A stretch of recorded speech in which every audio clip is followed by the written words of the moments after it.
Students, DMV academy classes में आप सभी का स्वागत है।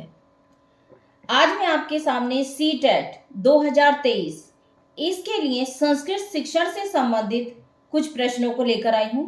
ये प्रश्न आपके जो ओल्ड क्वेश्चन पेपर हैं उनसे ही लिए गए हैं, क्योंकि उनके द्वारा आपको बहुत ज़्यादा ये पता लग जाएगा कि किस तरह से प्रश्न आते हैं। तो मैं आपको जो स्क्रीन पर प्रश्न है, सबसे पहले इससे संबंधित बताती हूँ कि संस्कृत के एकोन चत्वारिशत को कहते हैं।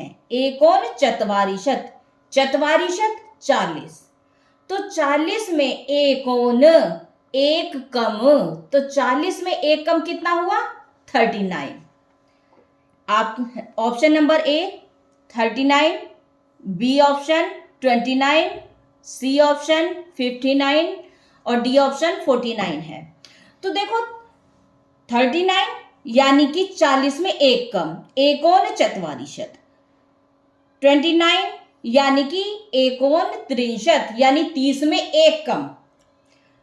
59 यानी कि एकोन षष्ठी 60 में एक कम। 49 यानी कि 50 में एक कम, एकोन पंचाशत। तो आपका जो प्रश्न है एकोन चत्वारिशत, इसका सही आंसर क्या रहेगा? Option A 39। अब आप नेक्स्ट क्वेश्चन देखिए। कुशलम पठनम न अस्ति, कुशलम पठनम न अस्ति, कुशल पठन नहीं है। जो पढ़ना है उसमें कुशल पठन, ये आपका कौशल है कि कुशल पठन नास्ति, कुशल पठन नहीं है। तो ऑप्शन ए संरचनात्मक, संरचनात्मकम यानी कंस्ट्रक्टिव, कल्पनात्मक यानी इमेजिनेटिव, प्रगतिशीलम प्रोग्रेसिव, सुचिंतितम डेलिब्रेट। तो आपके 4 ऑप्शन आपके सामने हैं। इसका सही आंसर आपका क्या होगा बताइए? कि कुशलम पठनम न अस्ति, कुशल पठन नहीं है। तो ऑप्शन डी आपका सही जवाब होगा, सुचिंतितम यानी डेलिब्रेट। ठीक है, अब आप नेक्स्ट क्वेश्चन देखिए।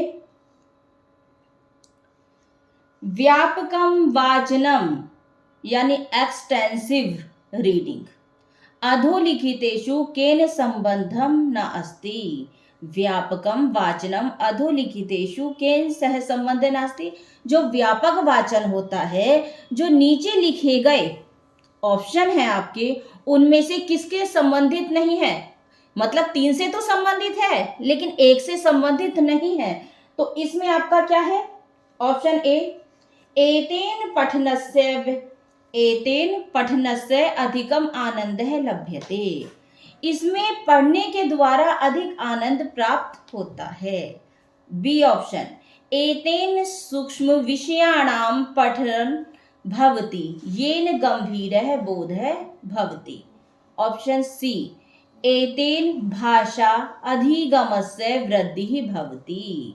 ऑप्शन डी एतत् पाठस्य सामान्य बोधार्थम अस्ति।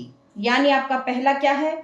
एतेन पठनस्य अधिकम आनंदम लभ्यते, इसके पढ़ने का से अधिक आनंद की प्राप्ति होती है, जो व्यापक वाचन है। या फिर एतेन सूक्ष्म विषयाणाम पठनम भवति येन गंभीरः बोधः भवति, इसमें सूक्ष्म विषय का पठन होता है जो गंभीर बोध वाला होता है। ऑप्शन सी एतेन भाषा अधिगमस्य वृद्धि भवति, इसके द्वारा भाषा के अधिगम में वृद्धि होती है। या फिर ऑप्शन डी एतत् पाठस्य सामान्य बोधार्थम अस्ति, इसके द्वारा पाठ का सामान्य ज्ञान होता है। तो इसमें सही आंसर क्या होगा आपका? ऑप्शन बी एतेन सूक्ष्म विषयाणां पठन भवति येन गंभीरः बोधः भवति। नेक्स्ट क्वेश्चन देखिए। लेखनस्य प्रक्रिया उपागमस्य यानी प्रोसेस अप्रोच, लेखनस्य प्रक्रिया उपागमस्य लक्ष्यम अस्ति। लेखन प्रक्रिया उपागम का लक्ष्य होता है। क्या लक्ष्य होता है? केवलम प्रक्रिया, केवलम परिणामे, या फिर ऑप्शन सी उभयम प्रक्रियायाम परिणामे च, यानी प्रक्रिया और परिणाम दोनों ही, या फिर डी सुंदर हस्ताक्षरम प्रयोगे, सुंदर हस्ताक्षर यानी हाथ से जो लिखा जाता है उसका प्रयोग, उसके प्रयोग के लिए। तो भाई लेखनस्य प्रक्रिया उपागमस्य लक्ष्यम अस्ति, क्या लक्ष्य है? इसमें आएगा ऑप्शन सी उभयम प्रक्रियायाम परिणामे च, यानी ऑप्शन ए और बी दोनों ही आना है। अगर हम ए लगाते हैं तो इसमें देखो प्रक्रियायाम, प्रक्रियायाम ये खाली गलत हो जाएगा क्योंकि परिणाम भी होता है। यदि हम बी ऑप्शन लेते हैं केवल परिणाम में तो वो भी आपका अधूरा रह जाएगा क्योंकि प्रक्रिया और परिणाम दोनों चाहिए। इसमें सी ऑप्शन इसलिए सही होगा उभयम यानी दोनों। उभयम शब्द का हिंदी अर्थ है दोनों, यानी ए और बी दोनों ही प्रक्रियायाम परिणामे च, प्रक्रिया और परिणाम दोनों।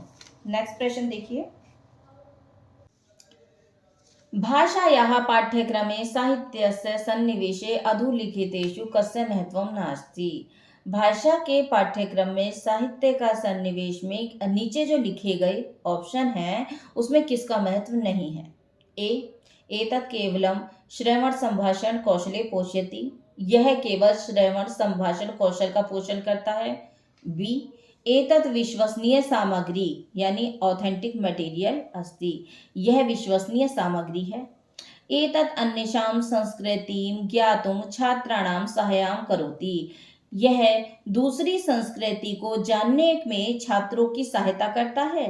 ऑप्शन डी व्यक्तिगतां प्रतिक्रियां दातुं एतत् छात्रान् प्रोत्साहयति, यह व्यक्तिगत प्रतिक्रिया देने के लिए छात्रों को प्रोत्साहित करता है। इसका सही ऑप्शन है ए, क्योंकि एतत् केवलम श्रवण संभाषण कौशले पोषयति, यह केवल श्रवण संभाषण का पोषण करता है, तो ऐसा नहीं है। इसी कारण से इसमें प्रश्न पूछा गया है ना अस्ति, ध्यान रखिएगा जब आप प्रश्न पढ़ें तो उसमें अस्ति नास्ति का ध्यान रखिएगा। अगर अस्ति है तो मतलब सही जवाब क्या है, नास्ति है तो यानी कि 3 ऑप्शन उसमें सही है, एक गलत है, उसका ध्यान रखना है।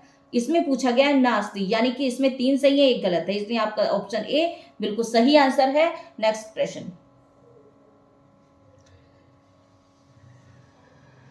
छात्राणां लेखनस्य आकलनं मुख्यतया ध्यानं ददाति, छात्रों के लेखनस्य लेखन के आकलन में मुख्य रूप से किसका ध्यान दिया जाता है? किसका ध्यान दिया जाता है?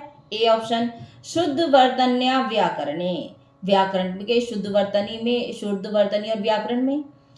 विचाराणाम अभिव्यक्तौ, विचारों की अभिव्यक्ति।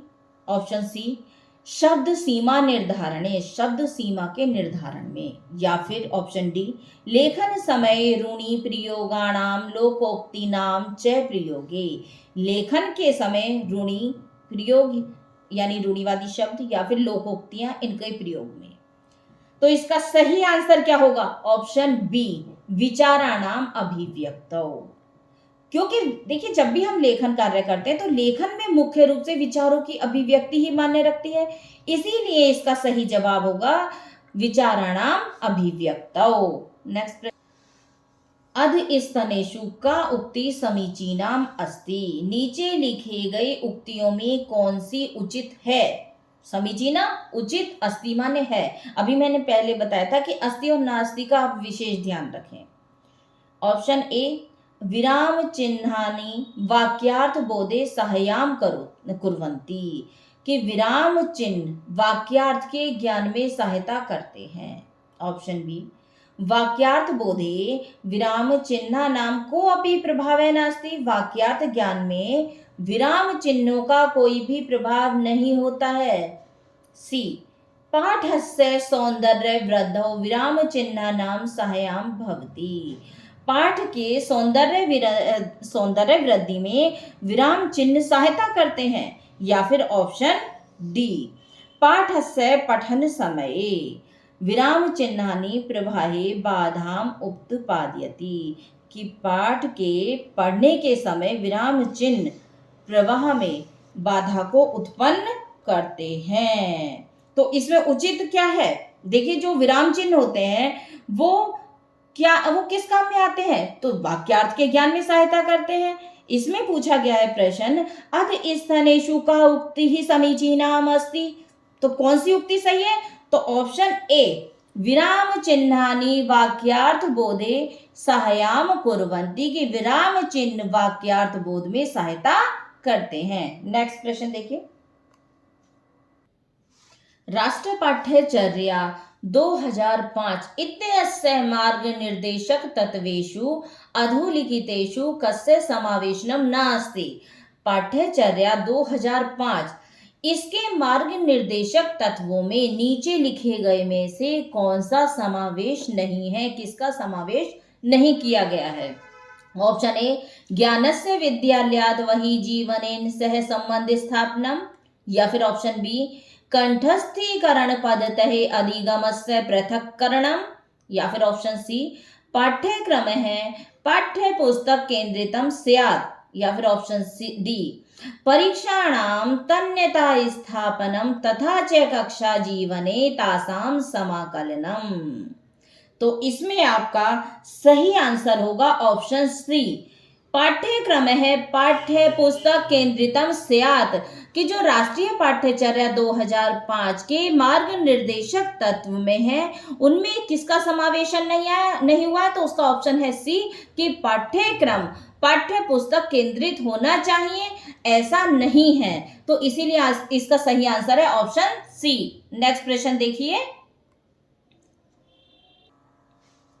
येन वस्तु स्थितः शब्देन चित्रणं क्रियते यथा किम अभवत् कदा अभवत् कुत्र अभवत् कार्यकलापस्य उद्दीपनं किम आसीत् तथा च कार्यस्य अंतः कथम अभवत् इत्यादि तद अस्ति। यानी जो वस्तु स्थिति है वो शब्दों के द्वारा जिसका चित्रण किया जाता है, क्या हुआ, कब हुआ, कैसे हुआ, उसका उद्दीपन क्या है, कार्य क्या है, समाप्ति कैसे, इत्यादि जो ये कार्य कहे गए हैं ये किस उपागम के द्वारा आते हैं, ये इसमें कौन सा, इसमें जो चार ऑप्शन दिए गए हैं इसमें किस उपागम के द्वारा आप इसे लेंगे। तो उसमें ऑप्शन ए परियोजना कार्यम, बी आवटनम, सी उपाख्यानात्मक अभिलेखनम, या फिर ऑप्शन डी परिमापन दंड है। तो ये चार ऑप्शन है, इसमें आपका सही जवाब होगा उपाख्यानात्मक अभिलेखनम। इसका सही जवाब क्या है, जो आपके ये कब कदा ये आपके प्रश्नवाचक ये आएंगे ये उपाख्यानात्मक अभिलेखनम में आएंगे। अब नेक्स्ट प्रश्न देखिए। छात्राः भाषायाः किं कुर्वन्ति। छात्राः भाषायाः किं कुर्वन्ति, कि छात्रों के भाषा संबंधी कार्य जो होते हैं किम दर्शितुम अधस्तनेषु किम श्रेष्ठम प्रमाणम स्यात्, इसको जो दर्शित किया जाता है उसमें नीचे लिखे गए में से श्रेष्ठ प्रमाण क्या है। छात्राः भाषायां किम कुर्वन्ति इति दर्शितुम अधस्तनेषु किम श्रेष्ठम प्रमाणम स्यात्। ऑप्शन ए परीक्षायाः अंका, परीक्षा के अंक। ऑप्शन बी छात्रैः लिखितः कविता परिच्छेदः, छात्रों के द्वारा लिखे गए कविता और परिच्छेद। ऑप्शन सी राष्ट्रीय पाठ्यचर्या पाठ्यक्रम च, राष्ट्रीय पाठ्यचर्या और पाठ्यक्रम। या फिर ऑप्शन डी भाषा लक्ष्याणि उद्देश्यानि च, कि भाषा लक्ष्य और उद्देश्य। आपसे पूछा जो गया है प्रश्न कि छात्राः भाषायां किम कुर्वन्ति इति दर्शितुम अधस्तनेषु श्रेष्ठ प्रमाण है स्यात् के श्रेष्ठ प्रमाण है, तो उसमें आपका सही आंसर आएगा ऑप्शन बी छात्रैः लिखितः कवितः परिच्छेदः च, छात्रों के द्वारा लिखे गए कविता और परिच्छेद। अब दूसरा प्रश्न देखिए। सरल वाक्य है एव भाषायाः शिक्षणस्य आरम्भः भवति, न तु ध्वनिनां तेषां समष्टया वा शिक्षणेन एव कथनं द्योत्यति यत्।